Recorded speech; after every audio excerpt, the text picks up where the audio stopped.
Salam sejahtera. Pilihan Raya Negeri Sabah kini bermula. Kini satu persoalan penting kita mau bincang pada petang ini. Bertanding secara solo lebih baik daripada bertanding secara bekerja sama pakatan. Itu dua isu yang mungkin akan menjadi isu paling panas pada petang ini. Beberapa parti telah pun mengumumkan mereka akan bertanding secara solo.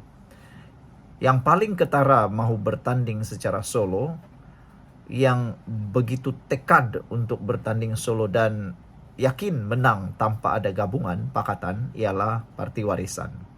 Saya bukan ahli warisan, saya pun bukan di tempat yang menang warisan. Kalau Anda tanya saya sokong warisan atau tidak, saya sokong semua parti yang bukan penipu, yang tidak menipu, yang tidak makan rasuah, yang tidak tolong pendatang asing, semua itu saya sokong. Tapi bercakap tentang siapa yang akan bertanding solo, banyak yang mengumumkan bertanding solo.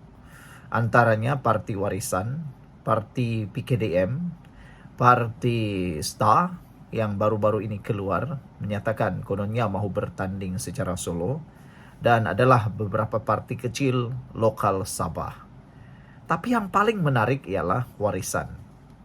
Sejauh mana Warisan mahu bertahan, boleh bertahan dengan janji akan bertanding secara solo. Secara pribadi saya sokong sangat kalau betul-betul Warisan bertanding secara solo. Beberapa perkara boleh berlaku. Pertama, kalau Warisan bertanding secara solo, tiada perebutan kerusi dengan parti yang lain. Tentulah Warisan untung besar. Tiadalah yang merebut kawasan-kawasan mereka. Itu yang pertama. Yang kedua, jika Warisan bertanding secara solo, mereka tidak perlu menjaga naratif mereka. Tidak perlu menjaga hati orang lain. Tidak perlu menjaga campaign ataupun manifesto mereka. Tapi tular di dalam media sosial, di Facebook sebentar tadi, saya baca satu poster yang orang tularkan, ialah kan sekarang ini sedang perang politik.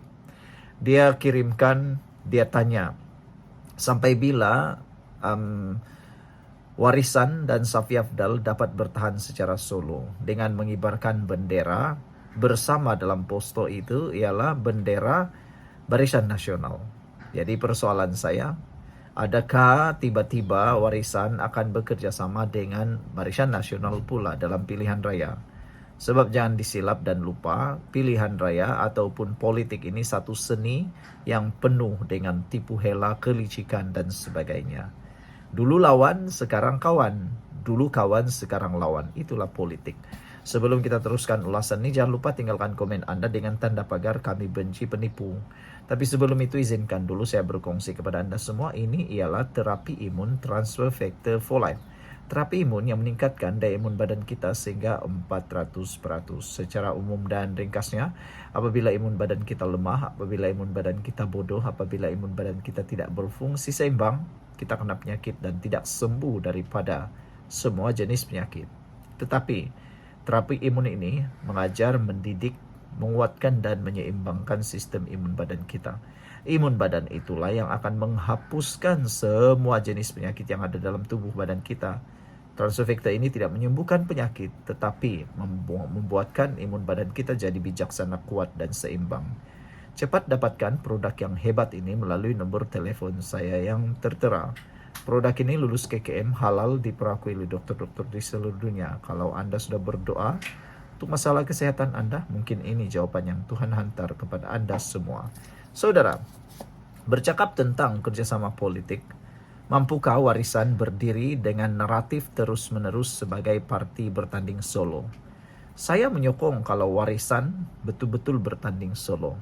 Tidak perlu bergabung dengan sesiapa. Sebab nanti bila sudah bergabung awal dalam kerjasama pilihan raya, itu akan menyusahkan sebenarnya.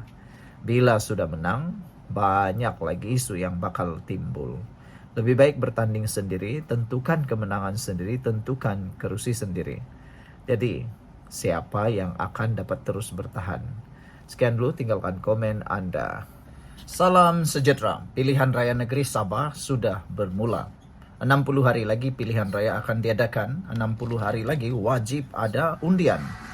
Hari ini kita mau cerita siapa bakal menang dalam pilihan raya ini. Banyak netizen yang setuju kalau kita cakap Warisan akan menang. Tapi ramai juga netizen yang kata Warisan tak akan menang, JRS yang akan menang.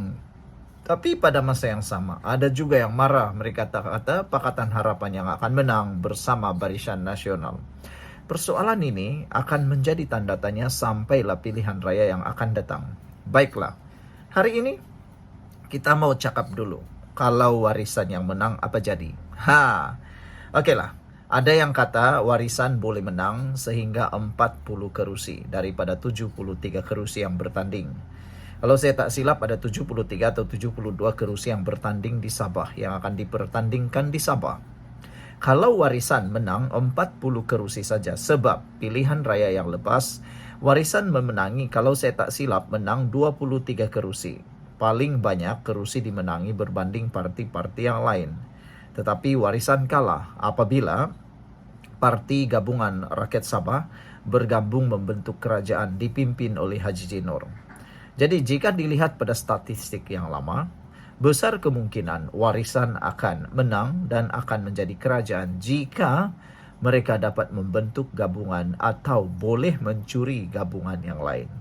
Apakah naratif yang mungkin akan dimainkan oleh Warisan bagi memancing parti yang lain supaya bergabung dan bekerja sama dengan Warisan?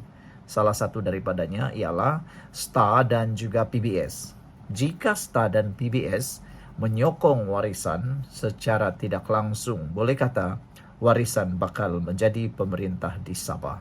Jadi, apakah natijahnya? Apakah kesannya jika Warisan menang? Kesannya tentu pula pelbagai kesan. Apa pula komen Anda? Apa pendapat Anda kalau Warisan yang menang di Sabah? Apa yang akan jadi dengan Sabah? Tinggalkan komen Anda. Saya akan kongsikan dengan Anda semua apa jadi kepada Sabah kalau Warisan menang. Sebelum itu, saya kongsikan dulu dengan Anda semua. Ini ialah terapi imun Transfactor for Life, terapi imun yang meningkatkan daya imun badan kita sehingga 400%. Secara umum dan ringkasnya, apabila imun badan kita lemah, bodoh dan tidak seimbang, kita kena penyakit dan penyakit bersarang dalam tubuh badan kita. Tetapi, apabila imun badan kita jadi kuat, jadi seimbang dan jadi bijaksana, kita sembuh daripada semua jenis penyakit kerana imun badan kita lah yang menjadi kuat, bijaksana dan seimbang melawan semua jenis penyakit, menghapuskan akar penyakit yang ada dalam tubuh badan kita. Produk ini lulus KKM, halal dan diperakui oleh doktor-doktor di seluruh dunia. Mungkin ini jawaban kepada doa Anda selama ini. Saudara, kalau kita mau cakap Warisan menang di Sabah, apa kesannya? Tentu ramai orang yang trigger, ramai orang yang tiba-tiba marah. Ada juga yang marah dengan Warisan. Sebenarnya ramai yang juga tidak suka, tapi ramai juga yang suka. Saya, kalau Anda tanya saya suka atau tidak, semua parti politik saya suka. Cuma yang saya tidak suka ialah ahli-ahli politik yang bohong, ahli-ahli politik yang penipu, ahli-ahli politik yang makan rasuah, ahli-ahli politik yang salah guna kuasa, ahli-ahli politik yang pemalas, yang tidak bekerja dan hanya pandai bercakap. Itu yang saya tak suka. Semua parti politik wajib kita sokong kalau itu bagus. Jadi, kalau parti Warisan menang, apa jadi? Pertama, sudah tentu satu-satunya calon ketua menteri daripada Warisan ialah Safi Afdal. Tiada lain, tiada bukan, tiada lagi kedua. Jadi, natijahnya cukup jelas. Kalau Warisan menang, tiada lain yang akan dilantik jadi ketua menteri, yaitu Tuan Safi Afdal. Dan timbalan ketua menteri dikatakan yang mungkin akan menjadi timbalan ketua menteri ialah seorang adun daripada kota Belud, yaitu Inansira. Kalau saya tersilap itu nama dia lah. Kamu tolong tulislah sendiri. Jadi apa pula lagi komen Anda semua? Apa kesan kalau Warisan menang di Sabah? Tinggalkan komen Anda. Jumpa lagi. Hello guys, ini ialah walkie-talkie Bofeng BF888S. Dapatkannya di Shopee, murah. Guys, ini ialah headphone Onikuma K2 Pro. Hebat, luar biasa, cantik dan murah. Dapatkannya di Shopee. Guys, ini ialah powerbank Mozom PB149. Murah, hebat, dan dapatkannya di Shopee sekarang. Guys, ini ialah Shokz Open Swim Pro. Headphone yang hebat, kualiti hebat, tahan air. Dapatkannya di Shopee. Guys, ini ialah headphone One Audio E70 Fusion. Dapatkannya di Shopee, murah sekarang.